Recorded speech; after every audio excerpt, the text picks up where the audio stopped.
మీ బట్టలకి సాఫ్టింగ్ ప్రొటెక్షన్ ఇచ్చే సరైన ప్రొడక్ట్ ఎలిమ్ ఫ్యాబ్రిక్ కండిషనర్.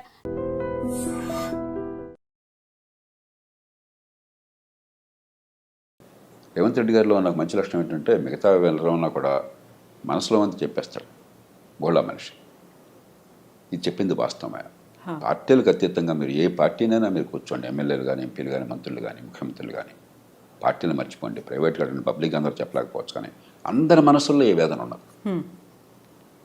అరే ఇంత డబ్బులు వసూలు చేస్తున్నాం, పన్నుల డబ్బులు, ఈ ప్రజలకి ఇన్ని మాటలు చెప్పి ఓట్లు తీసుకుంటున్నాము, ఇన్ని హామీలు ఇస్తున్నాము, మరి ఈ ప్రజల జీవితాన్ని బాగు చేయడం కోసం పని కావాలని చెప్పంటే ప్రతిదానికి అడ్డంకులు వస్తున్నాయి అన్న భావన అది లేనటువంటి మంత్రి కానీ, ఎమ్మెల్యే కానీ, ఎంపీ కానీ భారతదేశంలో లేరు. అయినా కూడా వ్యవస్థ నడుస్తుందంటే కొంతమంది సామర్థ్యం వల్ల, చిత్తశుద్ధి వల్ల, దేశభక్తి వల్ల నడుస్తుంది. కానీ కొంతమంది ఎంత భారం మోస్తారు, ఎన్ని పనులు చేయగలుగుతారు? కాబట్టి ఖచ్చితంగా అధికార యంత్రాంగం ముఖ్యంగా ఎంత పై స్థాయిలో ఉంటే అంత బాధ్యత మేమే ఎక్కువ, నాయకత్వాన్ని ఇచ్చే బాధ్యత మీద, ప్రమాణాలను నెలకొల్పే బాధ్యత మీద, మిగతా వాళ్ళని జవాబుదారీగా చేయాల్సిన బాధ్యత మీద. అందులో మన దేశంలో అధికార యంత్రాంగానికి ఉన్నంత గౌరవం, ఇంత రక్షణ ప్రపంచంలో ఎక్కడా లేదు. రాజ్యాంగంలోనే పెట్టాం. ఒకసారి ఉద్యోగం వచ్చాక ఆ జీవితం పొడుగుతా మీకు మీరేం పని చేయకపోయినా కూడా ప్రమోషన్లు గ్యారంటీ, టైం బౌండ్గా పదోన్నతులు గ్యారంటీ, పదవులు గ్యారంటీ. అలాగే ఉద్యోగం నుంచి తీసిన దాఖలా దాదాపు ఏమి ఉండవు. మీరు ఎంత అసమర్థులైనా, ఎన్నో సందర్భాలు అవినీతి ఉన్నా కూడా ఏం జరగదు పెద్దగా. ఊరికే 2 నెలలు ఎవరన్నా ఉంటే 2 రోజుల కోసం మాట్లాడతారు అంతే, ఇంకేం జరగదు. అన్ని కీలకమైన ఉద్యోగాలు మీ చేతుల్లోనే.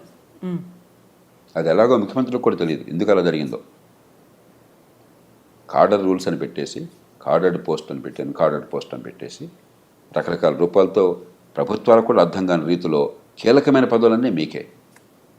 మరి సమాజం ఇంత గౌరవాన్ని, ఇంత రక్షణని ఇచ్చినప్పుడు, నెత్తిని పెట్టుకున్నప్పుడు మిమ్మల్ని ఈ సమాజానికి మనమే ఇస్తున్నాం తిరిగి. ఆ రకంగా చూస్తే ఒక చిన్న ఉదాహరణ, హైదరాబాద్ నగరం నీళ్లు చూడండి. వేల కోట్లు ఖర్చు పెట్టి ప్రజల పన్నుల డబ్బుల్లోంచి మనం లేదా అప్పులు తీసుకొచ్చి గోదావరి నుంచి, కృష్ణ నుంచి లిఫ్ట్ చేస్తున్నాం. దేశంలో ఏ నగరానికి లేని సౌకర్యం హైదరాబాద్కు ఉండదు. మంచినీళ్ళ విషయంలో 2 మహానదులు 2 పక్కన ఉన్నాయి కాబట్టి కృష్ణా, గోదావరి, మరి చాలా వేల కోట్లు ఖర్చు పెట్టి అక్కడి నుంచి లిఫ్ట్ చేసి ఏర్పాటు చేసాము, నీళ్ళు వస్తున్నాయి. ఆ నీళ్ళలో 45% నీళ్లు మన ఇంటికి రాకుండా మూసిలో కలిసిపోతున్నాయి. ఇంతకంటే నేర సమాన నిర్లక్ష్యం ఇంకేమన్నా ఉందా? ఒక పేద దేశంలో ఇన్ని వేల కోట్ల రూపాయలతో నీరు అక్కడి నుంచి ఇక్కడి దాకా తీసుకొచ్చి ఆ వడ్డీలు కడుతూనే ప్రభుత్వాలు బోడంత సతమతం అయిపోతూ ఉంటే ఆ నీళ్ళు ఇళ్ళకి చేరట్లేదే, మళ్ళీ మూసిలోకి వెళ్ళిపోతున్నాయి. పెద్ద ఎక్కడికి చూడక్కర్లా, అన్నమంతా చూడక్కర్లా, 2 మెతుకులు చూస్తే చాలు. వెరీ రీసెంట్గా కూడా చూసాం సార్, హైడ్రా తవ్వకాలకి సంబంధించి పెద్ద వాటర్ పైప్ లైన్ పగిలిపోయింది అనే మాట. అట్లాగే ఇన్ని వేల కోట్లు ఖర్చు పెడుతున్న విద్య కోసం అని చెప్పాను. గుండె మీద చేసుకుని చెప్పమనండి, మా పాఠశాలల్లో పిల్లలకి ఏ కుటుంబం నుంచి వచ్చినా కూడా ఖచ్చితంగా మంచి ప్రమాణాల విద్య అందుతోంది, వాళ్ళ ప్రతిభ వికసిస్తోంది, ఎదిగే అవకాశం వస్తుంది. మీరు చెప్పనండి ఒకసారి, నేను ఛాలెంజ్ చేస్తున్నాను మిమ్మల్ని బహిరంగంగా. ఎంత అధ్వానమైన చదువు అందుతుంది, ఇంత డబ్బు ఖర్చు పెడుతున్నామే. 25-30 వేల కోట్లు, 30 వేల కోట్ల దాకా తెలంగాణ ఖర్చు అవుతుంది అన్ని రూపాయల్లో పాఠశాల విద్య కోసం అయ్యే ఖర్చు. అంతా కలిపితే 21 లక్షలు, 22 లక్షలు ఉన్నారు పిల్లలు గవర్నమెంట్ స్కూళ్ళలో. ఏం విద్య అందుతుంది, ఎందుకు అందట్లేదు?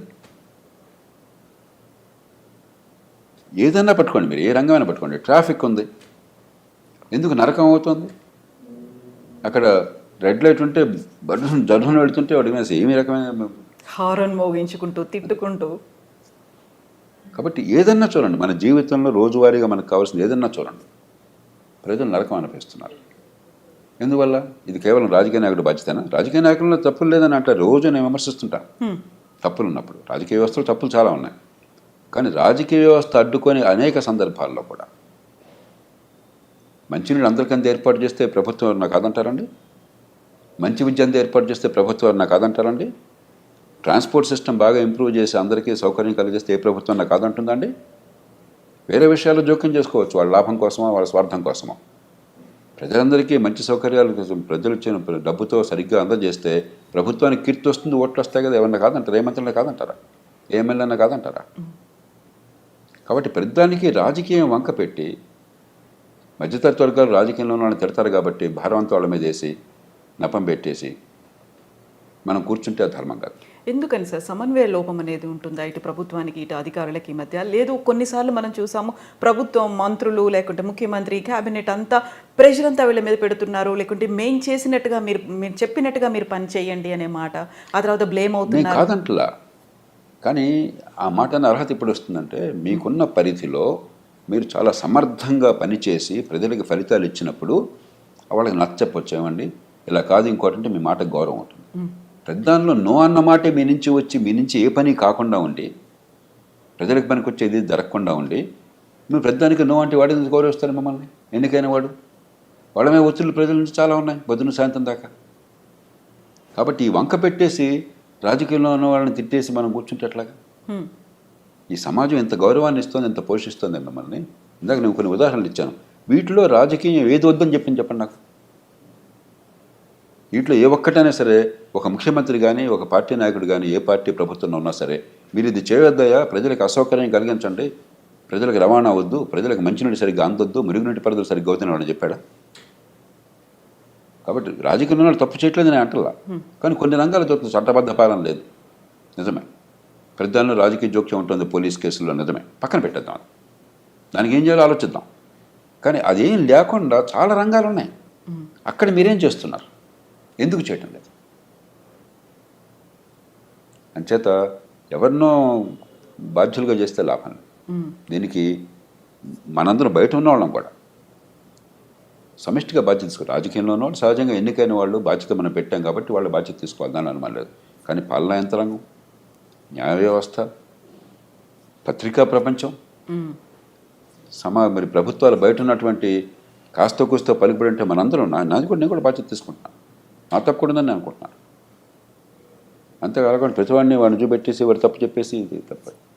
ముఖ్యమంత్రి గారు ఆవేదన నిజమైనది, దేశమంతా ఉన్నది, సహేతుకమైనది. ఖచ్చితంగా పాలనా యంత్రాంగంలో మౌలికమైన ప్రక్షాళన కావాలి, మౌలికమైన మార్పు కావాలి. ఈ పద్ధతి కొనసాగిస్తే ఇప్పుడు కొన్ని సినిమాల్లో చూస్తే, ఈ మధ్య ఒక సినిమా నేను మా శ్రీమతి చూస్తూ నేను ఒక 2 నిమిషాలు చూస్తే నాకు వాంతి వచ్చినట్టు. సినిమా చూసారు సార్ మీరు? వాడు అధికారిని వేశారట ఎన్నికల కోసం అని చెప్పని, వాడొచ్చి బస్తమే సవాల్ అని చెప్పని, నువ్వేవాడువయా ముఖ్యమంత్రివి, లేకపోతే నువ్వేవాడువయా మంత్రివి, నేను 35 ఉంటాను, నేను అంత తెలుస్తాను అంటాడు. అది నిజంగా జనం తప్పట్టు పడతారు గొప్ప అనుకుని. ఇదే ప్రజాస్వామ్యం, ఇదే అధికారుల అహంకారం, ఇదే రాజ్యాంగం. మనకు చాలా విచిత్ర వాతావరణాన్ని సృష్టిస్తున్నాం ఈ దేశం. నాకు ఇది వాంతి వచ్చింది అది చూస్తే. దీనిలో అసలు ప్రజాస్వామ్య స్పృహ ఏంటి, రాజ్యాంగ స్పృహ ఏంటి, మంచి పరిపాలన గురించి అవగాహన ఏంటి, ఇదే మన ప్రజలకు చెప్తున్నది. ఎంత అజ్ఞానాన్ని మనం పెంచుతున్నాం ఈ దేశంలో. అలాగే ఈ పదవుల కోసం పడితే వెంపర్లట 15 లక్షల మంది పోటీ పడ్డం ఐఏఎస్ కోసం అని చెప్పని, జీవితం అంతా త్యాగం చేయడం, ఒక 5 ఏళ్ళు 10 ఏళ్ళు. అంత ఈజీ కాదు ఐఏఎస్ ఐపీఎస్ ఆఫీసర్లు అవడము అనేది ఉంటుంది కదా సార్, చాలా కష్టపడితే వచ్చారు. ఇంత కష్టపడి వచ్చిన తర్వాత మీరు ఉద్ధరించింది ఏంటట? కరెక్టే, ఉద్ధరించింది ఏంటట? ఎందుకని జరగట్లేదు ఫలితాలు? నేను కోపంతో చెప్పట్లా, ద్వేషంతో చెప్పట్లా. నేను ఆ పదవుల్లో ఉన్నవాడిని, నేను నిస్పృహతో బయటకు వచ్చినవాడిని కాదు, నిరాశతో పనికి రాకుండా బయటకు వచ్చినవాడిని కాదు, ఫెయిల్ అయిన వాడిని కాదు. నన్ను ఎవరు భారతదేశంలో ఒక అధికారిగా ఫెయిల్ అయినా ఎవరో ఏ మనిషిని అనుకోవట్లా. నన్ను బాగా తిట్టేవాళ్ళు కూడా ఆ మాట ఇప్పుడు అనలేంతవరకు సాధ్యం కాదు. అది ఒక ఆవేదనతో చెప్తున్నాను. ఇంత అవకాశాన్ని సమాజం మీకు ఇచ్చి నెత్తిన పెట్టుకుంటే మీ వల్ల ఏం జరుగుతుంది ప్రజలు? ఇది పోగా అహంకారం చాలామందికి. ప్రజల గురించి పట్టించుకునేది లేదు, వాళ్ళ బాధల గురించి పట్టించుకునేది లేదు.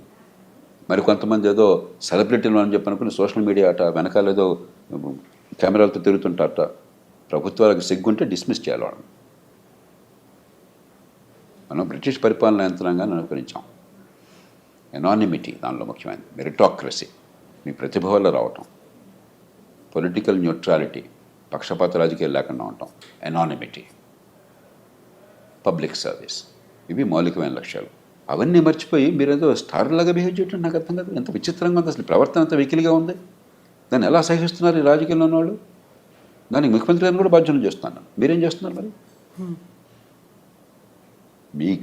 మీ ఆధీనంలో పరిపాలన యంత్రాంగం అంటే వాళ్ళలో క్రమశిక్షణ పెట్టి కొన్ని ఏ రకంగా చేస్తే మేము గౌరవిస్తాం, ఏ రకంగా చేస్తే మేము ఊరుకోమని చెప్పిన సంకేతాన్ని ఇచ్చే బాధ్యత మీకు కూడా ఉంది. సో ఈ మధ్యన ఒక ఇన్సిడెంట్ చూసాము. తెలంగాణ రాష్ట్రంలో ఒక మంత్రి కలెక్టర్ మీద అసహనం వ్యక్తం చేశారు, పబ్లిక్గా వాళ్ళని విమర్శించారు అనే వాదన వినిపించింది. ఆ తర్వాత కలెక్టర్ అక్కడి నుంచి తప్పుకున్నారు, పోస్టులు పెడుతున్నారు అనేది, సో కొటేషన్స్ రూపంలో, మోటివేషనల్ కోట్స్ రూపంలో వస్తున్నాయి అనేది. ఇన్ఫ్లుయెన్స్ ఎవరిని చేస్తున్నారు సార్? నాకు ఈ సంఘటన తెలియదు కాబట్టి దాని గురించి పురాపురాలు తెలియకుండా మాట్లాడాను. మనకేమిటంటే 2 విషయాలు మనకు చాలా స్పష్టత ఉండాలి. ప్రజాస్వామ్య సమాజంలో తుది బాధ్యత వహించేది ఎన్నికైన ప్రభుత్వము, ఎన్నికైన ప్రతినిధులు. కాబట్టి తుది నిర్ణయం తీసుకునే అధికారం రాజ్యాంగం పరిధి లోపల ఎన్నికైన ప్రభుత్వానికి. మనం ఏంటనుకుంటున్నామంటే అధికార యంత్రాంగానికే పాత్ర ఉంటుంది, వీళ్ళంతా ఊరికే వచ్చారు, వీళ్ళు వస్తారు రేపు పోతారు, 35 ఏళ్ళు మేము ఉంటాం, వాడు వచ్చి రేపు ఓడిపోతాడు. చాలా సినిమాలో డైలాగ్ కూడా, నేను ఐఏఎస్ పరీక్షలకు వచ్చాను, కావాలంటే పొద్దున్న ఎమ్మెల్యే ఎంపీ మంత్రిని కాగా నువ్వు అవుతావా, ఇది గొప్ప విషయం లాగా. అంటే ఇక్కడ ప్రజాప్రతినిధులకు పెద్దగా చదువు ఉండట్లేదు, క్వాలిఫికేషన్ ముందు అనేది ఈ లేదు. ఆలోచనే మూర్ఖమైనది, అప్రజాస్వామికమైనది, అవాస్తవమైనది. ఒకరోజు పరీక్ష రాసిన మాత్రం చేత గొప్పవాడు కాలేడు ఎవడొకడు. ఆ రోజు నువ్వు చదువుకున్నవి వచ్చి ఉండొచ్చు, నువ్వు బాగా బట్టి ఉండొచ్చు, లేకపోతే ఎగ్జామినర్ ఆ రోజు సంతోషంగా ఉండొచ్చు, అదృష్టం కలిసి వచ్చి ఉండొచ్చు. అంత మాత్రం చేత గొప్పవాడిని అనుకుంటే అది ప్రజాస్వామ్యం ఎట్లా అవుతుంది? ప్రజలు తమ సమ్మతితో అధికారాన్ని కట్టబెడితే ప్రజాస్వామ్యం. ప్రజలు పాలించేది ప్రజాస్వామ్యం, ప్రజలు పాలించేది వాళ్ళు ఎన్నుకున్న ప్రతినిధుల ముందు ఆ గౌరవం ఉండాలి. తప్పు చేస్తే ప్రతిఘటిద్దాం, కానీ ప్రజాస్వామ్య వ్యవస్థ పట్ల గౌరవం లేకపోతే, రాజ్యాంగ విలువల పట్ల గౌరవం లేకపోతే, ఎన్నికైన ప్రతినిధులను అగౌరవపరుస్తుంటే అది ప్రజాస్వామ్యం కాదు. ఏ అధికారికి అహంకారం కూడదు. అది మిలిటరీ అధికారి కావచ్చు, సివిల్ అధికారి కావచ్చు, న్యాయమూర్తి కావచ్చు. ఎన్నికైన ప్రతినిధుల్ని చవకగా చూడండి, వాళ్ళని వాళ్ళు తిట్టుకుంటారు. అదే పనిగా జనం కూడా తిడతారు, ఎందుకంటే ఓటు వేసేది తీసి తిరస్కరించేది వాళ్ళనే కదా, కాబట్టి జనం తిడతారు. అది ప్రజాస్వామ్యంలో సహజం. కాబట్టి వాళ్ళకి కొంచెం రాజకీయంలో ఉన్న వాళ్ళు కొంచెం ఉంగం ఉంటారు. దాన్ని అలుసుగా తీసుకుని ప్రజాస్వామ్యాన్ని అవమానిస్తే, ఎన్నికైన వాళ్ళు చాలా చులకనగా చూస్తే గడ్డిపోచలాగా, అది ప్రజాస్వామ్యం కాదు. అది ప్రజలకు అర్థం కావాలి. ఏ ప్రజాస్వామ్యంలో స్వేచ్ఛను అనిపిస్తున్నామో ప్రజాస్వామ్యానికి మూలం అర్థం కావాలి. రెండోది, సరైనటువంటి సూచనలు, సలహాలు మీ అనుభవంతో, మీకున్న పరిజ్ఞానంతో, మీ నైపుణ్యంతో ఇచ్చే బాధ్యత మీది. తీసుకుంటారా సార్ అప్పుడు ప్రభుత్వం? అది సైలెంట్గా చేయాలి, బహిరంగంగా కాదు. నిర్ణయం తీసుకునే తుది అధికారం వారిది. పొరపాటు నిర్ణయం అయినట్టయితే, అది రాజ్యాంగ విరుద్ధం అయితే ప్రాణం వడ్డీ ఎదుర్కోవాలి, మీరు జరగకుండా ఆపాలి. రాజ్యాంగబద్ధమైనంత వరకు, చట్టబద్ధమైనంత వరకు మీకు ఒక జడ్జిమెంట్ ఉంది, అది మంచిదని కాదని ఇంకో జడ్జిమెంట్ వారికి ఉంది. తుది జడ్జిమెంట్ వారిదే. అమెరికా లాంటి దేశాల్లో కూడా ఒక్కసారి ప్రభుత్వ నిర్ణయం తీసుకుంటే అది పబ్లిక్ పాలసీ అనేది కోర్టులకు జోక్యం చేసుకో. పబ్లిక్ పాలసీ చేసే బాధ్యత ఎన్నికైన ప్రభుత్వానికి. మీరు ఇక్కడ కూర్చుని బాగోగుల నుంచి అధికారం మీకు లేదు. విమర్శించవచ్చు ప్రజలు, చట్టసభలో విమర్శించవచ్చు. ప్రజల దగ్గర మళ్ళీ పోయి తప్పు నిర్ణయాలు చేశారు, ప్రజలు అన్యాయం చెప్పచ్చు. లంచం ఉంటే మనం కోర్టులో శిక్ష వేయచ్చు తప్ప, దురుద్దేశం ఉంటే శిక్ష వేయచ్చు తప్ప, వాళ్ళకి అధికార పరిధిలో నిర్ణయాలు చట్టబద్ధంగా తీసుకుంటే దాన్ని కాదనే హక్కు ఎవరికి లేదు, విమర్శించే హక్కు ఉన్నది.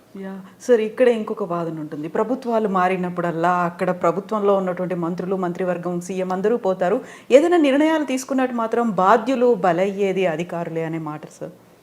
ఒకటి ఖచ్చితంగా పార్టీలు, ప్రభుత్వాలు తప్పన్నది. మనకి 100 మంది అధికారులు ఉంటే నిజంగా పనికొచ్చేవాళ్ళు, ప్రజలకు చేయగలుగుతున్న వాళ్ళు 5-10 మంది ఉంటారు. క్షేత్రస్థాయి వదిలేదు.